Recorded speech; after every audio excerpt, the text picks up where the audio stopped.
Turning pages of old photo albums, Father Joseph Ceriello looks back on his time in the Navy while still thinking of today's sailors. Every day since I've left active duty, I think of the men and women who are still on ships that are deploying, who are training. Father Ceriello enlisted in the Navy Reserves for 2 years after being ordained in 1978, later becoming a chaplain, ministering to thousands of Catholics serving the U.S. You'd be constantly taking care of making sure the spiritual needs of everyone were being met, but especially Catholics. Those needs included celebrating daily Mass, hearing confessions, and just being there to listen to sailors.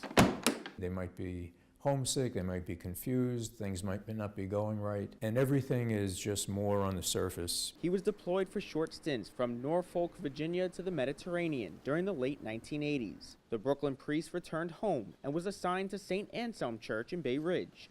Years later, he wanted to go back to the Navy. I missed that camaraderie, that type of service to young people. After serving in Japan in the late 1990s, Father Ceriello returned to Virginia. He was aboard the USS George Washington on 9/11. The ship was docked in Virginia and called to New York's harbor. I remember all of that night that we were steaming up to New York.